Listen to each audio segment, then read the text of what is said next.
Hello అండి, hi అందరికీ నమస్కారం. Welcome to my YouTube channel SS kitchen. ఈరోజు నేను మీకు పన్నీర్ కూర ఎలాగా నా స్టైల్లో నేను చూపించిపోతున్నాను. ఫస్ట్ ఇక్కడ నేను పన్నీర్ మొక్కను తీసుకొని క్యూ టైప్లో ఇలాగా కట్ చేసుకొని పక్కన పెట్టుకున్నాను. తర్వాత సాల్ట్, పసుపు వేసి మొక్కలని బాగా టాస్ట్ చేసుకొని కొంచెం డీప్ ఫ్రై చేసుకుంటాం. పెన్ పెట్టి ఇక్కడ ఆయిల్ వేసానండి.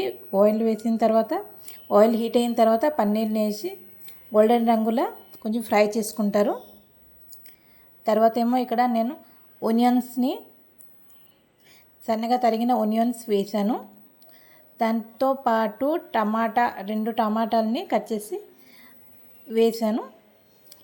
టమాటా ఆనియన్స్ మగ్గిన వరకు ఫ్రై చేస్తారు. దాంట్లో కాజు కొంచెం వేసానండి, 4-5 కాజు వేసాను. ఇవి మగ్గిన తర్వాత చల్లరించేసి ఇది మిక్సీ జార్లో నేను మిక్సీ పెట్టుకున్నానండి. ఫైన్ పేస్ట్ తయారు చేసి పక్కన పెట్టుకున్నాను. తర్వాత అదే ప్యాన్లో కొంచెం ఆయిల్ వేసి మసాలా దినుసు అన్నీ వేసాను. బే లీఫ్, ఆలేజ్, క్లోవ్స్, దాల్చిన చెక్క అన్నీ వేసానండి. వేసిన తర్వాత జీలకర్ర, ఆనియన్స్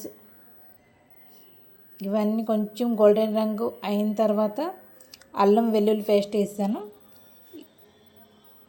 అల్లం వెల్లుల్లి పేస్ట్ పచ్చి వాసన పోయే వరకు ఫ్రై చేస్తారు. తర్వాత మనం పేస్ట్ చేసిన ఆనియన్స్, టమాటా పేస్ట్ ఇక్కడ వేసాను. కొంచెం ఫ్రై అయిన తర్వాత ఇక్కడ నేను కర్డ్ తీసుకున్నానండి. Two tablespoon curd. దాంట్లో salt, turmeric powder, chilli powder, masala powder అన్నీ వేసి మిక్స్ చేశాను. మన ఇక్కడ పొల్లటి పెరుగుని తీసుకోకుండా కొంచెం తక్కువ పొల్లు ఉంటే కూర చాలా టేస్ట్గా వస్తుంది. ఇది మిక్స్ చేసి వేసుకున్నానండి ప్యాన్లో. తర్వాత ఇక్కడ పన్నీర్ వేసాను. ఇక్కడ అయిన తర్వాత కొత్తిమీర వేసుకోవడమే. కొత్తిమీర వేసుకున్న తర్వాత గ్రీన్ చిల్లీ వేస్తే కూరకు చాలా టేస్ట్ వస్తుందండి. తర్వాత మీకు నేను ఫ్రెష్ క్రీమ్ వేసుకున్నాను. ఫ్రెష్ క్రీమ్ వేసిన తర్వాత కూర చాలా టేస్ట్ వస్తుంది. హాయ్ అండి, అందరికీ నమస్కారం. Welcome to my SS kitchen YouTube channel.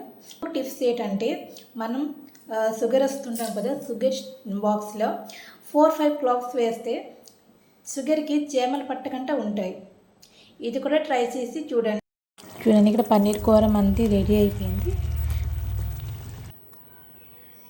తర్వాత ఇక్కడ నేను సర్వ్ చేస్తున్నాను.